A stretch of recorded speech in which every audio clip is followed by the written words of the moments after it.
Hello, I'm Nancy Reau from Rush University Medical Center, and I'm going to talk about life after the cure. Hepatitis C is a curable infection. That's very rare. We can't often say that. But just because you've been cured doesn't mean that there aren't still things that we need to be cognizant of or aware of. The first is, can I get hepatitis C again? So unfortunately, you absolutely can, especially if you're engaging in high-risk behaviors such as injection drug use, or you're having sex with a partner that's hepatitis C positive, especially men who have sex with other men. So we know that that hepatitis C cure does not make you invincible. And if you are engaging in high-risk behaviors, then you're going to be serially screened, which means that we continue to watch for hepatitis C infection just to make sure we identify early if you do get re-exposed. Unfortunately, if you get exposed to hepatitis C after you're cured, you can get reinfected. And we talked about that, injection drug use, high-risk behaviors. You unfortunately got a tattoo in an unregulated parlor and got exposed to hepatitis C, but you can be treated again. We don't want to retreat patients over and over and over again, but there's no reason to think that the hepatitis C treatment would be any less effective if you have a new infection than it would have been the first time. Now, sometimes our patients go through therapy and then the hepatitis C relapses. That is very rare, but if the first attempt at treatment did not work, there are great medications for retreatment. That's a little bit different than a reinfection. If you get cured and you're reinfected, we will frequently use the same medication that we probably cured you with the first time. If you go through therapy and for some reason therapy did not work for you, then we'll have to use a different medication or combine medicines. And so that's why that post-cure monitoring is really important. We need to know the difference if you were cured and then were reinfected, or if you didn't manage to get cured the first time we tried treatment. The second question we often hear is, can I drink after I'm cured? So if you have problems with alcohol use disorder, so it means that you were unable to control how much alcohol you were drinking, or we feel that alcohol is impacting your quality of your life, or that you have liver disease that alcohol may have played a role in, then absolutely not. We know that alcohol use is going to be problematic and we don't recommend drinking. If you do not have significant liver disease, so if you do not have cirrhosis and you've been cured of hepatitis C, then moderate alcohol use, like the CDC recommends, is likely safe. Now, you have to always be introspective and know if this is a good idea for you, but we don't think if you have a very healthy liver, that after you've been cured of hepatitis C, that you're really any different than someone who didn't have hepatitis C. And so you just want to make those healthy life decisions like anyone else, irrespective of the fact that you had hepatitis C that's been cured. The next question we will hear is, do I need to see my doctor? So if you've been cured of hepatitis C and you did not have significant liver injury and you do not have any reason to develop liver injury, then no, you do not need to see the person who cured you of your hepatitis C. So let me break that down just a little bit. If you have significant liver disease, so you have stage 3 or 4 fibrosis, that means you have pre-cirrhosis or cirrhosis, someone is going to need to continually watch your liver's health. That doesn't have to be a subspecialist. It can be your family doctor, especially if you live far away from the person that cured your hepatitis C. But you absolutely want to make sure that someone is watching your liver health. The second thing is if you have other reasons to develop liver disease. And remember, in the United States, that one of the most common reasons for liver failure or liver disease is actually fatty liver, which we are relabeling as metabolic associated liver disease. That means that type 2 diabetes, obesity, the metabolic syndrome can actually be very hard on your liver. You are going to need to make sure that someone is continually watching your liver health to make sure that you aren't developing liver disease from that metabolic complication. Obviously, if you have problematic drinking, you're going to also need to have your liver monitored. We ideally would like you to stop drinking, but individuals who have alcohol use disorder, who have been cured of their hepatitis C, they still need to have their liver monitored because the alcohol is going to have some toll on the liver. We want to make sure that the liver is not getting worse, even though your hepatitis C has been cured. So in essence, if you have a very healthy liver, you do not have reasons to get liver disease independent of hepatitis C, you do not need monitoring. If your liver was injured from the hepatitis C significantly, or you have reasons that your liver could get diseased, even though your hepatitis C has been cured, then you absolutely need to have your liver monitored. And that can be done by your family doctor if your family doctor is comfortable. It can also be done by telehealth, or you need to see the provider that cured you of your hepatitis C intermittently. If you're really healthy, but you've got cirrhosis, we normally only see our patients twice a year. That's kind of the minimum. And if you obviously have more advanced disease, then we're going to want to see you a little more frequently so that we don't miss an opportunity to keep you healthy. Another question we hear is, I've got cirrhosis, what do I need to do? So a lot of people with cirrhosis are very, very healthy. So if there is no symptom of liver disease, so you have asymptomatic cirrhosis, we know that our patients live for years. That means it's really important to invest in your health and keep your liver healthy, because you might have quite a bit of time in front of you. That's a good thing. We know that liver cancer screening is important. So having damage of the liver for any reason, especially hepatitis C, increases the risk of developing a liver cancer. And because of that, we do an ultrasound and blood work twice a year just to make sure we don't miss anything that could be treated early. Remember, hepatitis C associated liver cancer can be cured if we find it early, either by removing that section of the liver, sometimes through liver transplant. And we also have local regional therapies. So sometimes a radiologist can injure that area to the point where the cancer is now gone. The other thing that you're going to want to do is monitor your liver's health. That's usually done through blood work. And then sometimes we recommend an upper endoscopy to make sure that the blood vessels near the liver are nice and healthy and that there's no risk of internal bleeding. That test is not done that frequently, as long as it's low risk the first time we look, but that is a test that we want to make sure that we're a little bit proactive on, because the last thing you want to do is to learn that you had a problem by developing symptoms. One of the other questions that we hear are, really, what do I need to do to keep myself healthy? Not just, I'm curing your hepatitis C, now what?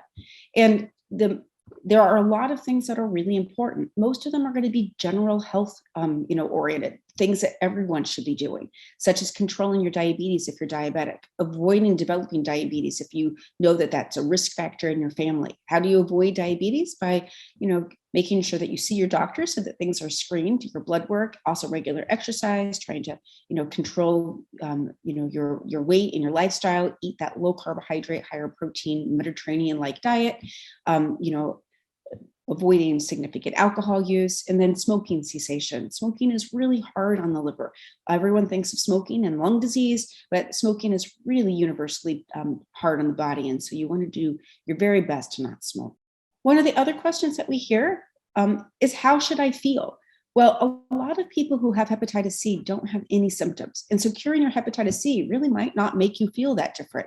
Sometimes, though, we hear that you feel a lot better. I didn't know I felt that, and now I feel great. So a little bit like, getting up in the morning, having a little bit more energy, maybe having a little less brain fog. We hear things that are kind of subtle. I didn't know that this was a problem, and now that my hepatitis C is gone, I actually feel different. Of course, though, some people just feel exactly the same. This is not a miracle elixir, but frequently patients do feel better after hepatitis C is cured. There are also some really important health benefit from curing hepatitis C. We know that curing your hepatitis C decreases the chance of getting cirrhosis, decreases the chance of getting liver cancer, but it also decreases all-cause mortality. That means that although the person sitting in front of me that I'm curing of their hepatitis C, I can't guarantee that curing their hep C is going to keep them alive longer. But as a population, if we look at a large group of individuals with hepatitis C, if we cure the hep C, they are going to live longer. They're going to have a lower risk of cardiovascular disease, a lower risk of developing diabetes, a lower risk of having kidney problems. That doesn't mean that the hepatitis C eliminates this risk, but we do think that hepatitis C, because it's pro-inflammatory, causes inflammation in the body, curing the hep C actually has health benefit that extends beyond the liver. Pregnancy screening. So a lot of our patients that are being identified with hepatitis C are found through screening. This is really important. We want to find things when people are healthy so that we can cure you when you're healthy and leave you healthy. We don't want to find your hepatitis C when you've got significant liver disease, because then the cure is less effective. It doesn't mean that we can't cure you. It just means that the benefit you gain from that cure is not going to be quite as good as if we had allowed if we had identified the hepatitis before you had significant problems and then avoided all those problems. But screening is either universal screening through, your family doctor realizes you haven't been screened, or during pregnancy. It is now recommended that every pregnant person is screened with each pregnancy. And because of that, I do find that some of my patients are identified as having hepatitis C at that very eventful time when they're establishing with their OBGYN, and they're routinely screened, not because of risk factors, but just because they're pregnant, and then they're found to have hepatitis C. Hepatitis C can affect more than just the liver. There's this terminology where we talk about extrahepatic manifestations. That means things that can occur in the body that aren't just in the liver. That's really important because sometimes hepatitis C is actually identified by someone who's a cancer doctor or a rheumatologist or a dermatologist. Hepatitis C can present as joint pains. There's a little bit of overlap in someone who thinks that they might have rheumatoid arthritis. It can show up as a kidney problem, so that a nephrologist might screen you for hepatitis C when you come in because they're concerned that your kidney injury might be from hepatitis C. There's a lot of dermatologic manifestations. That's a fussy way of saying that your skin is your body's soul, right? And if you have hepatitis C, there are certain skin findings, certain rashes that can occur that are a little bit specific to hepatitis C. And because of that, you might be screened. And then we also recognize that hepatitis C can increase certain cancers. And so sometimes cancer doctor will screen for hepatitis C if there is any concern that that cancer might have started with a virus, because treating the virus often makes the cancer therapy a little bit more effective. So just remember that although we recommend universal screening, sometimes other subspecialists will actually look for hepatitis C because they're afraid that the symptom you're feeling is actually related to that virus, and they want to make sure that they identify anything that can be done to help you be healthier. Hepatitis C doesn't always interact well with medications, but it's not always going to be the medicine that you think might be dangerous. We get a lot of questions about things like Tylenol, and Tylenol is very dangerous for the liver if you take a large amount, but it's actually quite safe for the liver as long as you're following appropriate guidelines. So no more than 2 grams of Tylenol every day. Extra strength Tylenol is usually 500 milligrams or 650 milligrams, and we try to stay under that 2 grams a day where it's clearly below the safe line. That is also a very safe medicine to use even if you have advanced liver disease. So our patients with cirrhosis, when they're struggling with pain management, low dose Tylenol is often something that we'll recommend.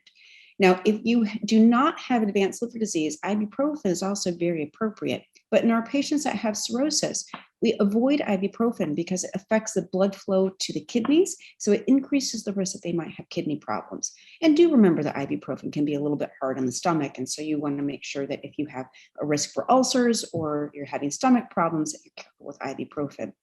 Other pain medications, we try to avoid strong pain medicines. If you have advanced liver disease, then we definitely try to avoid things that could be sedating or that the liver has to metabolize because it may not metabolize them the same as a healthy liver. But these medications are usually very safe to take during hepatitis C therapy if you need them.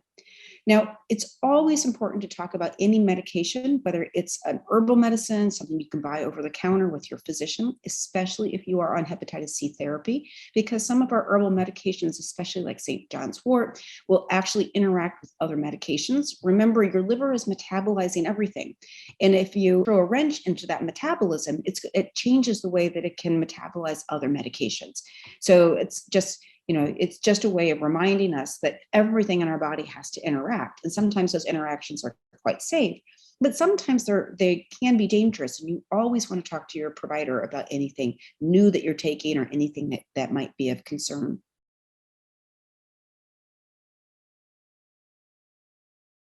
I feel wonderful. I'm doing so well that it's absolutely incredible. I can do anything that I choose to do. And I believe I got it from the air gun in boot camp. And I had no symptoms for years and years and years. And I started experiencing a little fatigue. But other than that, I had no symptoms at all. I went to a doctor for a different condition, and she did some blood work, and she discovered that I had hepatitis C. and I didn't have a clue what hepatitis C was. They prescribed me interferon, and I used to give myself shots, and that did not work at all.